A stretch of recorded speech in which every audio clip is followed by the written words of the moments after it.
Abra sua Bíblia no livro de Atos dos Apóstolos, capítulo 1. Eu vou ler do verso 4 ao verso 8. Atos 1,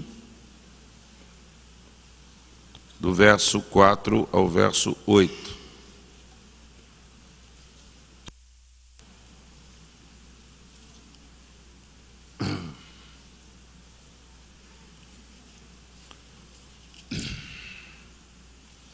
Amém. Quem já encontrou, diga amém. Certa ocasião, enquanto comia com eles, deu-lhes esta ordem: não saiam de Jerusalém, mas esperem pela promessa de meu Pai, da qual lhes falei. Pois João batizou com água, mas em poucos dias vocês serão batizados com o Espírito Santo.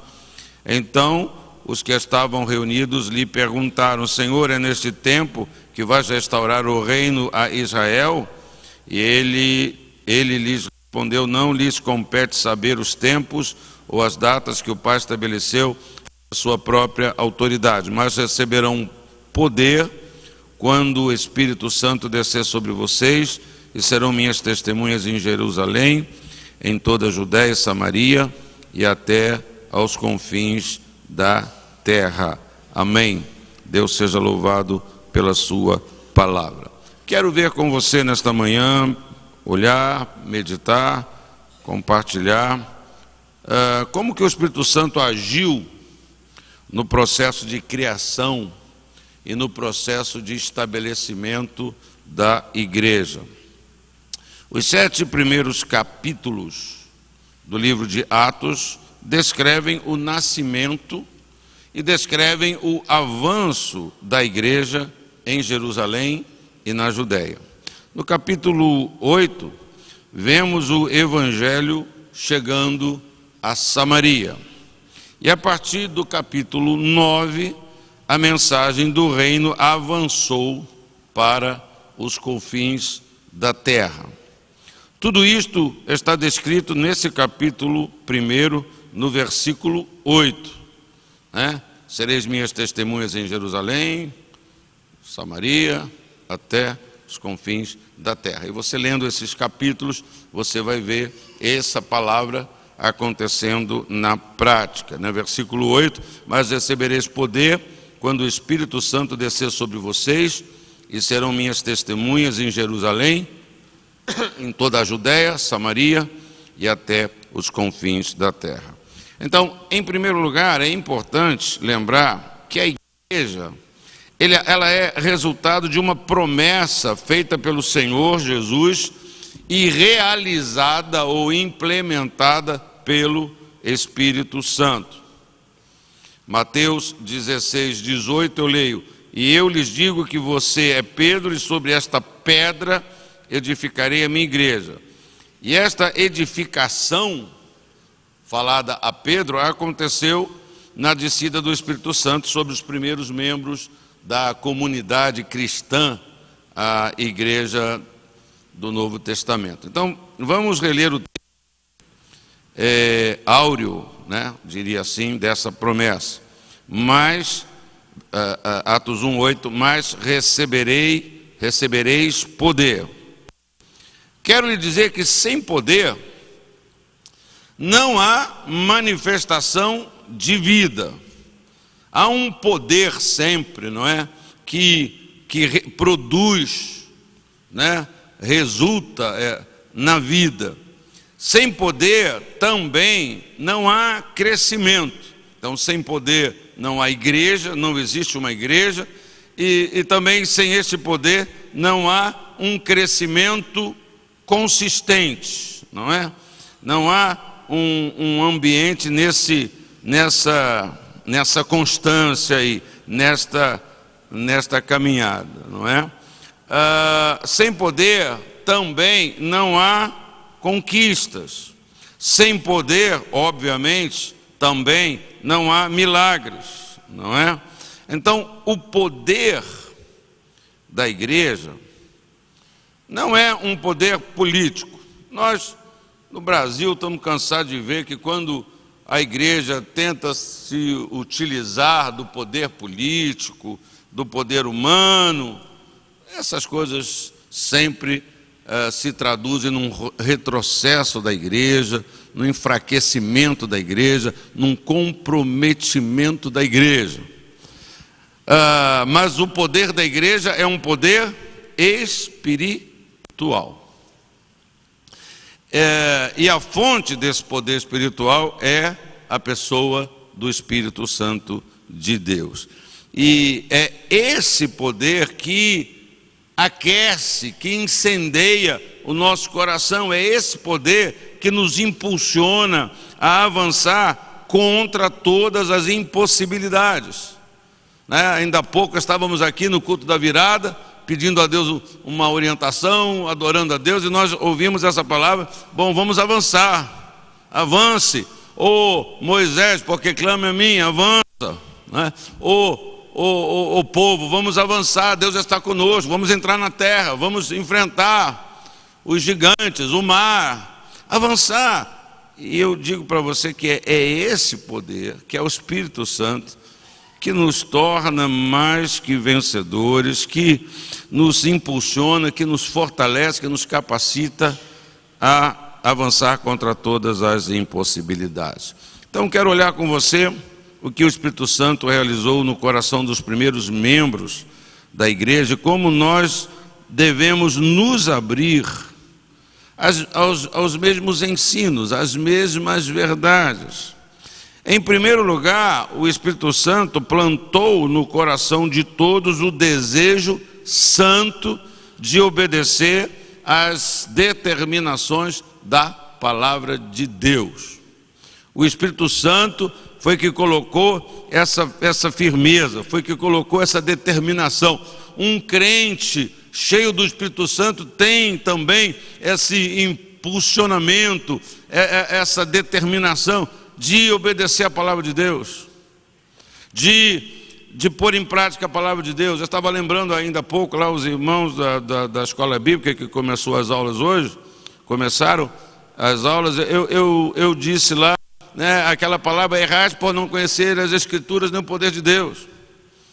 Quando nós conhecemos o poder de Deus, é esse poder de Deus que nos impulsiona a uma prática, a uma observância, a um limitamento àquilo que diz a palavra de Deus, a não cairmos na tentação de buscarmos alternativas. Não precisa-se de alternativas quando somos cheios do Espírito Santo e quando buscamos e conhecemos a palavra de Deus. Em Atos 1:4 diz: não saiam de Jerusalém,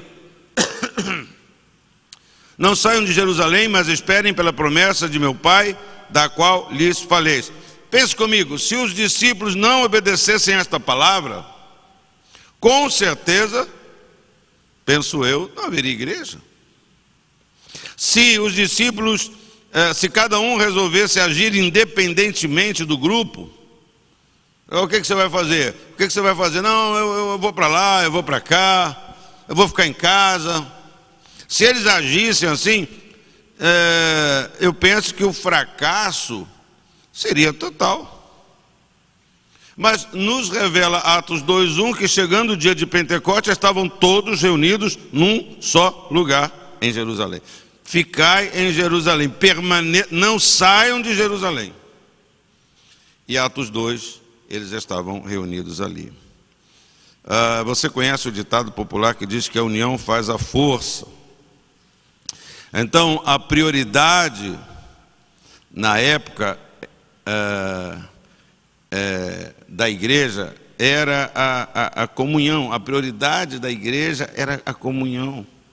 A prioridade da igreja era a participação coletiva. Por essa razão, a igreja de Jerusalém se tornou logo no início uma igreja forte e uma igreja influente.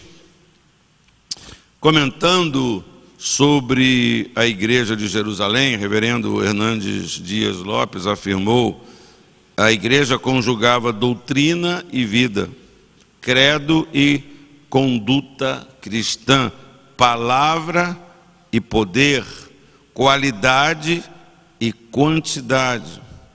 Ele acrescentou: hoje há um grande desequilíbrio na vida da igreja. As que zelam pela doutrina não celebram com entusiasmo o evangelho. As que olham apenas para a obra social esquecem de colocar os joelhos no chão. As que se preocupam apenas com quantidade mercadejam, vendem, negociam a verdade. Então, é preciso que haja um equilíbrio em nossas práticas. E para isso, não podemos perder de vista a presença do Espírito Santo. Há uma inutilidade ou, ao mesmo tempo, a revelação de meninice. Quando alguém, não, eu gosto disso, eu prefiro isso, nós temos que ter uma vida equilibrada. Não tem nesse serviço de Deus a nós, não tem uma coisa que você vai escolher. Nós precisamos de tudo. A igreja precisa evidenciar tudo. Ah, não, eu só vou nisso, eu só gosto daquilo. Não. Você vai revelar uma vida desequilibrada. Ah, você só comer uma comida, você só querer um trabalho, você só valorizar. Eu gosto da igreja que faz obra social, então tudo é obra social. Isso vai ser um desequilíbrio espiritual na sua vida. Não vai ser suficiente para você ter vigor, para você ter uma saúde. É necessário, é importante.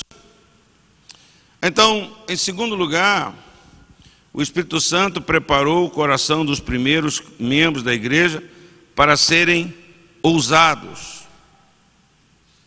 Para serem ousados.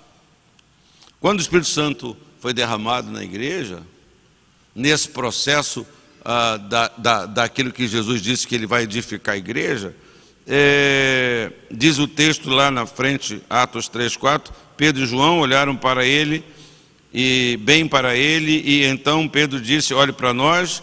O homem olhou para eles em atenção, esperando receber deles alguma coisa. Disse Pedro, não tenho prata nem ouro, mas o que tenho isso lhe dou, em nome de Jesus Cristo Nazareno, ande. Irmão, hoje a ousadia é um produto que está fora do mercado evangélico. Falamos sobre o medo de provocar desafios, como o fez Elias. Se conversa sobre essas coisas. O que temos para dar é muito pouco em relação aos problemas que surgem à nossa frente. Preste atenção, é a presença do Espírito Santo em nós que nos torna cristãos ousados. É a presença do Espírito Santo na nossa vida. Ontem eu vi uma foto lá sobre a Síria. E eu fiquei olhando para o rosto de uma criança lá.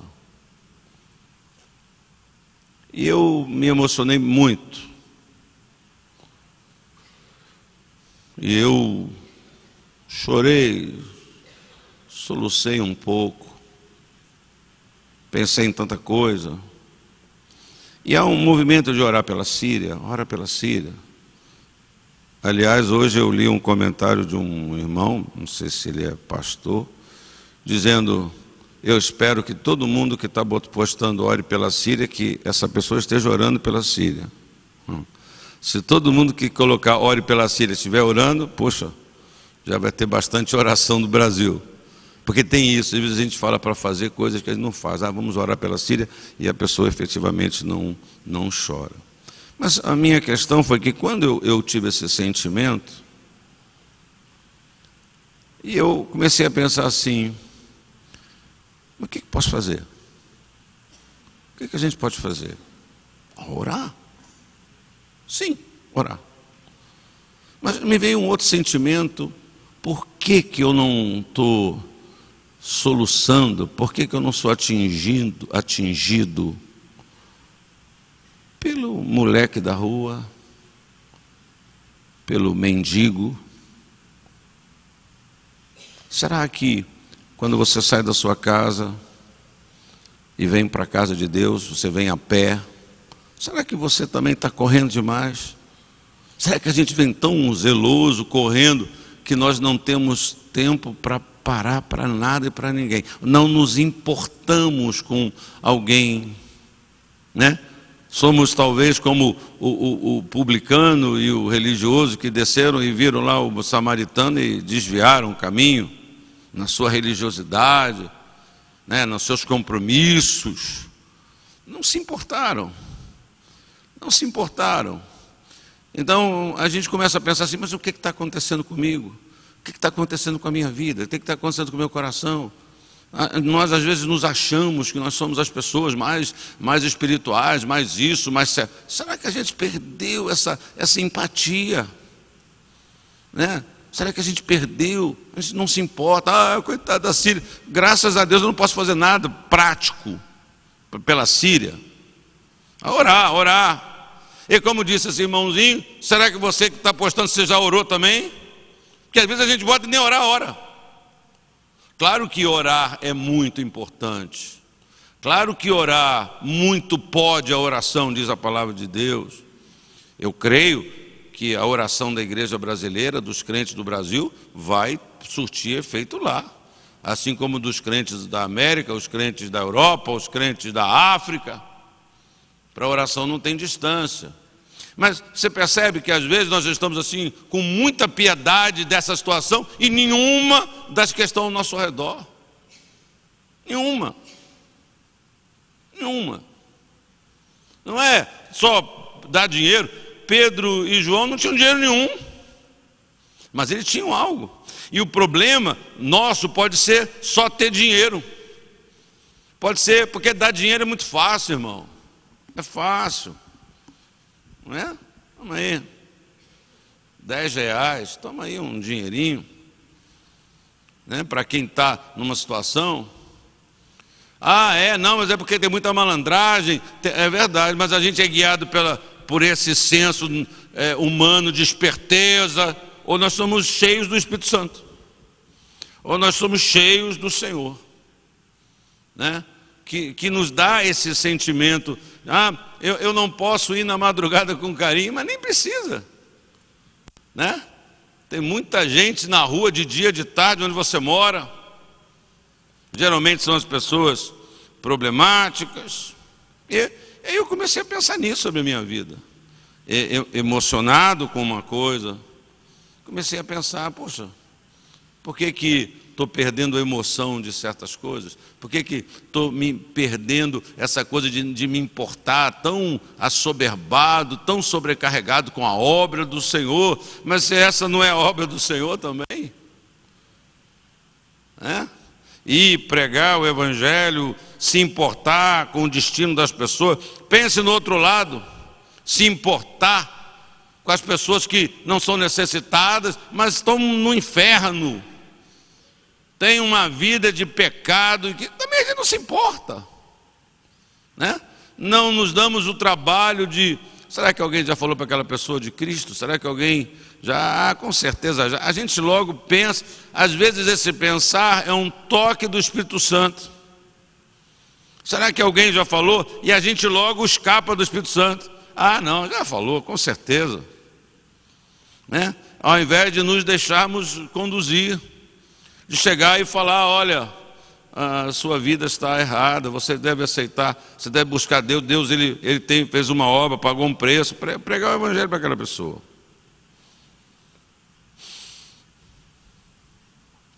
O que nós temos para dar é muito pouco em relação aos problemas que surgem à nossa frente.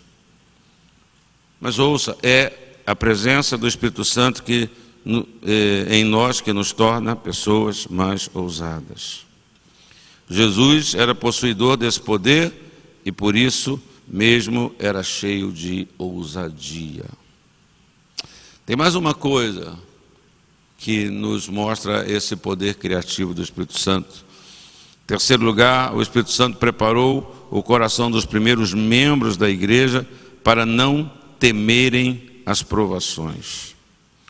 Ouça bem essa declaração. O Espírito Santo prepara os nossos corações para não temermos as provações. Eu não quero provação. A questão é que nenhum de nós quer as provações. Orando lá na emergência com o pastor Alexandre ontem à noite, eu disse para ele, depois que orei, eu sei, pastor, que está assim no CTI e a cabeça da gente não para. A gente fica muito receptivo às coisas negativas. Eu sei que alguém coloca uma informação, o próprio pastor disse para mim, não, eu fui no Google. Pois é, né? Nós vamos atrás de informações, não é? E às vezes a informação que a gente tem, nós não podemos fazer absolutamente nada com aquela informação, que é simples, que é grave. Ou seja, podemos fazer o que devíamos ter feito até mesmo antes de consultar o Google, que é orar. Não é? Se você vai orar com mais fé, se o problema é mais grave, não sei se esse funciona assim o método. Eu acho que quanto mais grave, mais a gente fica temeroso, né? Então eu estava dizendo para ele assim, eu sei que muita coisa passa na cabeça, né? Se o médico fala assim, olha, pode ser uma infecção, pode ser um problema alimentar, pode ser um linfoma, a gente só guarda o linfoma. A gente só guarda a palavra mais pesada. Não é verdade? Então, nós temos que ter esse nosso coração. A gente tem que ter essa comunhão, temos que ser cheio do Espírito Santo, né? Não que você vai passar por uma provação e dizer, opa, aleluia, vem provação aí. Não isso. Mas não ter medo. Diante das coisas nós devemos ter uma posição, Senhor, a minha vida está nas tuas mãos. Pastor não estava no CTI, mas quando eu vou no CTI visitar alguém, eu olho e digo, Senhor, nós estamos nas tuas mãos. Ele está nas tuas mãos, está no CTI, eu também estou na tua mão. Porque tem gente que não está no CTI, mas se não estiver na mão de Deus, saiu e morreu, né? E aí está na mão de Deus também. Pelo menos quando você descobre um problema, que você vai no hospital, você está lá para tratar, né? Ninguém vai para o hospital para morrer. Aliás, não precisa ir para o hospital para morrer. Não é verdade? Mas quando você descobre um problema, então bota a cabeça na Bíblia, puxa a sua fé para frente, Senhor, né? Me ajuda, me abençoa, né? Eu estava dizendo para uma pessoa, de vez em quando alguém me vê tomando meus remédios lá para preservar lá meu coração, para equilibrar a minha pressão. Poxa, você toma esse remédio todo dia? Poxa, eu não gosto de tomar remédio. Bom, eu agradeço a Deus, né? Agradeço a Deus ter dinheiro para comprar o remédio, porque já tive a oportunidade de ajudar muita gente a comprar o seu remédio. Durante um tempo na minha vida eu comprei todos os remédios do meu pai, porque o meu pai não tinha dinheiro para comprar os remédios dele. E eu agradeço a Deus, né? Eu tomo um remédio agradecendo a Deus, digo assim, Senhor, rebenta com esse remédio, faz esse negócio funcionar ainda melhor. E eu, como você, peço que Deus me cure. Hipertensão não tem cura, diabetes não tem cura, não sei o que, não tem. Senhor, cura. Não perdi a minha confiança em Deus, não é? Mas nós temos que, Atos 4 ainda, eu vou ler lá, enquanto Pedro e João falavam ao povo, chegaram os sacerdotes, o capitão da guarda do templo e os saduceus, agarraram Pedro e João, e já estava anoitecendo, os colocaram na prisão até o dia seguinte.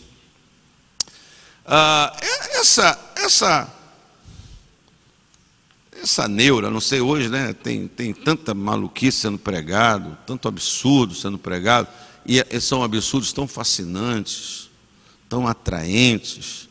Mas pensa, o Espírito Santo vem, Deus usa poderosamente, E aí os caras são presos, com todo o poder, com toda unção, com toda a capacidade, né?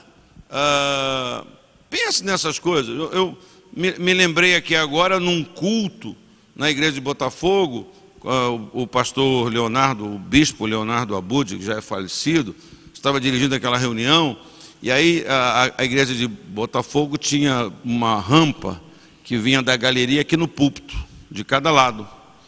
Então, na hora do dízimo e tal, o pessoal que estava na galeria vinha pela rampa e trazia e depois voltava. E aí, num culto assim, um homem desceu correndo pela rampa, um homem endemoniado, para atacar. Ele passou voado, nós tínhamos assim, alguns auxiliares em determinadas posições na igreja, e o homem passou por todo mundo e veio que nem um raio para agredir o pastor Leonardo. O pastor Leonardo, quem conheceu ele sabe, cabeça branquinha.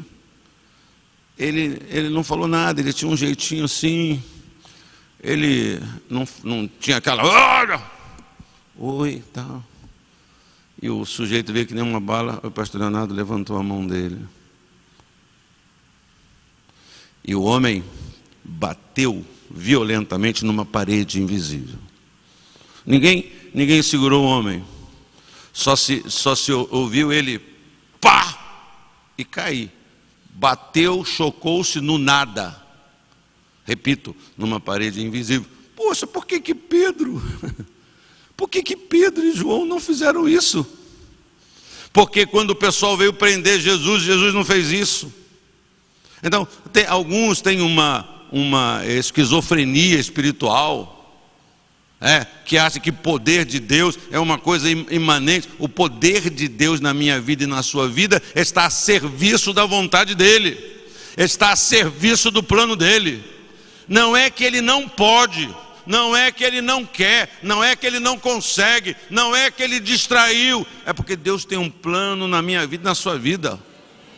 E você vai passar pelo que você tiver que passar, e o poder do Espírito Santo vai sustentar você. E o poder do Senhor vai te dar graça, força e capacidade. Por isso que precisamos ser cheios do Espírito Santo. Por isso que a gente olha para esse texto aqui e está revelada esta verdade. E eu espero que você esteja entendendo porque nós precisamos do Espírito Santo dirigindo a nossa vida. Porque ninguém está livre das provações, das lutas e das prisões. Estar aprisionado tem o sentido de silenciar a nossa voz. No sentido aqui, esses caras não podem continuar pregando assim, prende eles. Ninguém mais vai ouvir a pregação, ninguém mais vai ter multidão.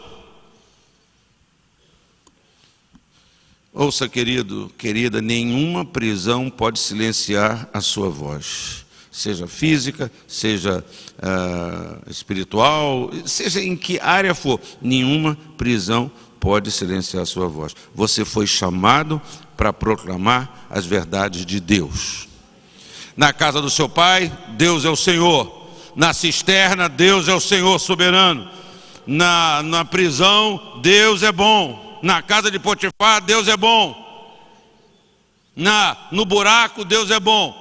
E governando o Egito no palácio, Deus também é bom. Nenhuma circunstância, nenhuma prisão, nenhuma dificuldade pode silenciar a sua voz. Porque você foi chamado para proclamar as verdades de Deus. Então não deixe que nenhuma prisão sentimental, seja de ódio, de raiva, de ciúmes, de contendas, feche os seus lábios. Feche os seus lábios. Né? Como é que as pessoas revelam tanta desconhecimento, tanta distância do Espírito Santo? Né? Tanta fraqueza. Aí qualquer coisa, qualquer dificuldade, é problema, é barreira, é impedimento, é magoei, é não sei o que lá. Irmão, somos assim com as coisas, mas nós queremos ser poderosos, queremos orar e cair o raio, queremos clamar a Deus, e nós não temos uma graça, porque o poder de Deus também é graça de Deus.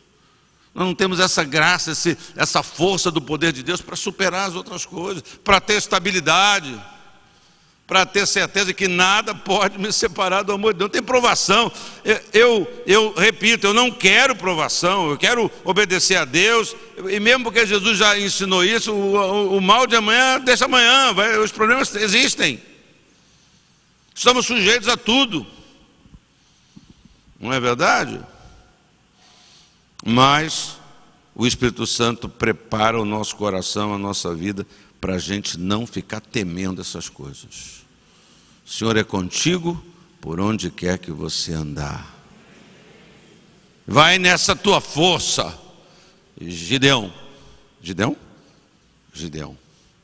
Vai nessa tua força, Gideão. E eu sou que nem o Gideão e você também. Quando o anjo falou para Gideão, vai na tua força, Gideão falou assim, que força? Que força? Eu estou morrendo de medo. Não é? Mas para mim, pessoal, né? A minha interpretação que eu trago para a minha vida é que Deus já te deu uma força. Se você tem Cristo, já há uma força dentro de você. Por isso que Deus e Jesus vai falar para você também, vai nessa tua força. E se você falar para Deus, que força? A força que eu já te dei. O meu Espírito que eu plantei em você. O problema é que a gente quer continuar usando a nossa força, a nossa capacidade, e deixamos de lado a do Espírito. E é muito melhor você depender da força do Espírito. Em quarto lugar, o Espírito Santo preparou o coração dos primeiros membros da igreja para pregarem uma mensagem desafiante. Atos 7, 54 a 59... Ouvindo isso, ficaram furiosos e rangeram os dentes contra ele, mas Estevão, cheio do Espírito Santo, precisava dessa informação aqui, para que você entenda como que as coisas acontecem, como é que pode, como é que ele teve força, como é que ele teve essa capacidade, como é que ele não ficou desesperado, como é que ele ainda glorificou a Deus. É porque ele estava cheio do Espírito Santo, irmão. Sem estar cheio do Espírito Santo, levantou os olhos para o céu, viu a glória de Deus e Jesus em pé à direita de Deus e disse, vejo os céus abertos e o Filho do Homem em pé à direita de Deus. A igreja, creio eu, não pode pregar apenas o que as pessoas querem ouvir. É mais tranquilo, é mais leve ouvir uma mensagem de inspiração, de edificação, do que uma mensagem de ensino, do que uma mensagem de advertência. Muitos de nós temos sono em mensagem de ensino, não é? Preferimos as outras de edificação.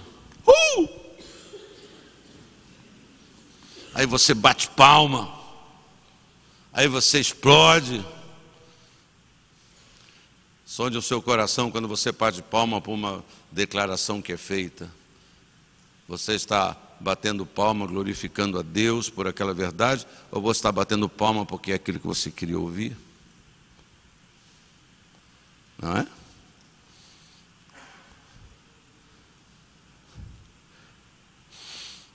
Ao falar à igreja da Ásia, Jesus não apenas elogiou, exaltou os pontos positivos de algumas igrejas, mas ele também censurou, ele também chamou a atenção, despertou o coração daqueles que achavam estar em perfeita harmonia de Deus. Não, eu vejo que você é contra a doutrina dos nicolaítas, eu vejo isso, eu vejo aquilo, mas, porém, tenho contra você.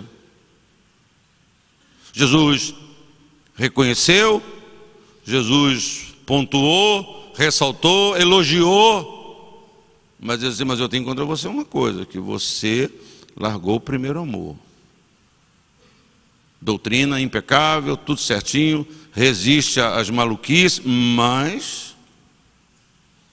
Então, não há maior desafio do que pregar uma mensagem com a nossa própria vida.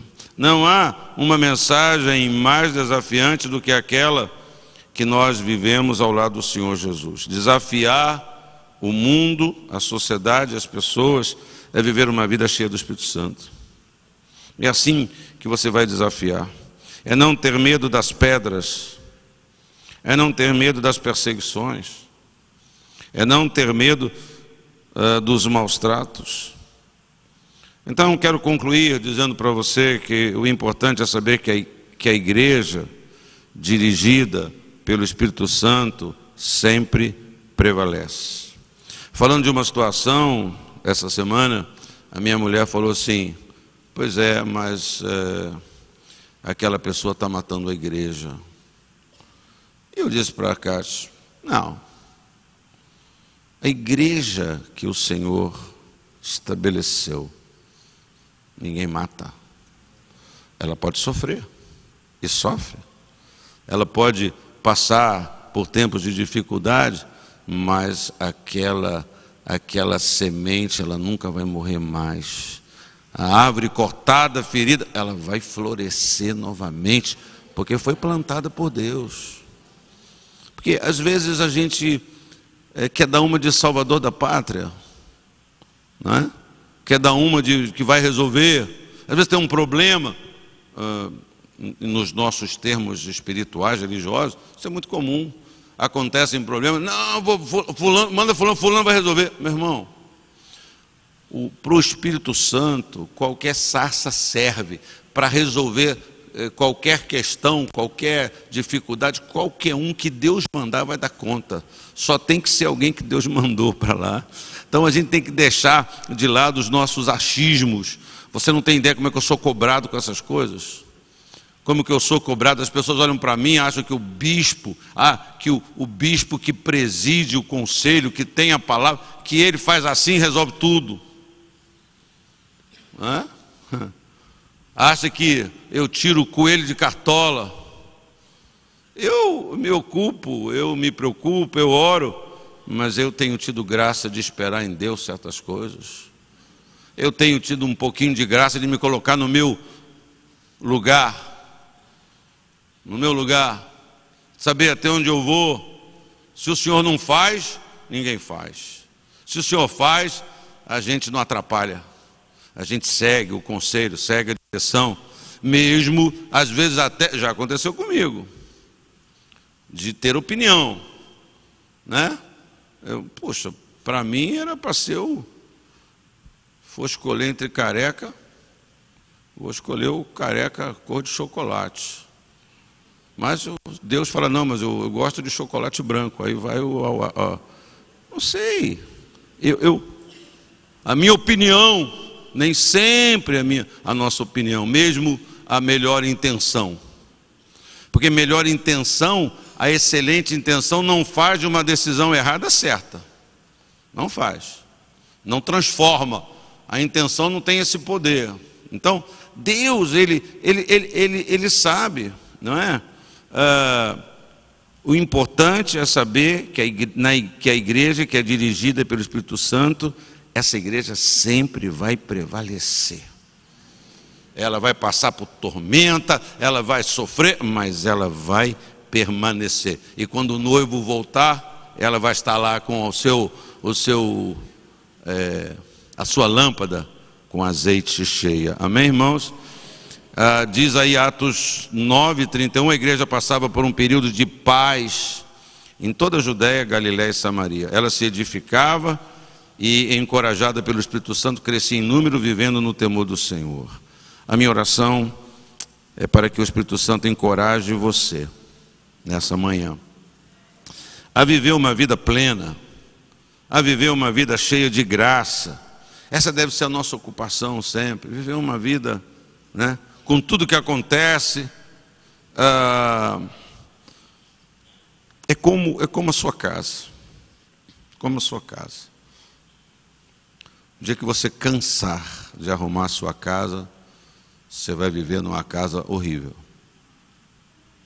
No dia que você cansar de arrumar a sua casa, a sua casa vai passar a ser um lugar perigoso, um lugar insalubre, um lugar sujo. Então, é que nem o nosso coração. Todo dia tem que dar uma arrumada. Todo dia tem que botar lixo para fora do coração. Quando Paulo exortou Timóteo dizendo: tem cuidado de ti mesmo. E ele cita lá das tuas dores de estômago frequentes. Tem muito crente que adora, né? Toma um pouco de vinho. Aí uma vez um irmão falou para mim: não, bispo, o senhor era contra, a favor de beber vinho e tal. Aí falou assim: não, mas o Paulo recomendou a Timóteo. Eu perguntei: mas você está com úlcera também, irmão? Você está com problema de estômago? Não tem nada de errado você tomar uma taça de vinho, né? Se bem que a Bíblia diz certas coisas. Eu, graças a Deus, eu sou bem fraco para essas coisas, bem fraco. Quando eu tomo vinho numa refeição, 2 dedinhos numa taça, dá uma hora que eu falo assim: pessoal, é melhor a gente ir embora, porque as perninhas já estão meio pesadas. Com comida, graças a Deus. Não é? Agora, aí nós temos esse tipo de atitude, não é? Então, que você busque esta comunhão, que você siga o conselho: não se embriague, não se encha com o vinho, mas se encha, se embriague, vá além do Espírito Santo na sua vida. Que você precisa muito mais do Espírito Santo do que você precisa de vinho. Você precisa muito mais dele. É ele que vai dar a você condições de lutar. É ele que vai dar a você condições de vencer, de plantar, de colher. É ele que vai conduzir você ao caminho da vitória. Então, seja cheio do Espírito Santo. Deixe que ele crie uma nova vida na sua vida. Curva a sua cabeça, e nós temos o privilégio de tomar a ceia, participar da ceia, e que tomar a ceia do Senhor também colabore para que você seja mais cheio da presença de Deus, da graça de Deus, do favor de Deus. Os irmãos que vão servir a ceia, por favor, venham nos ajudar. Os pastores, por favor, também venham, e vamos participar da ceia. Vamos abrir o nosso coração, que ao tomar a ceia você busque essa comunhão com o Espírito Santo.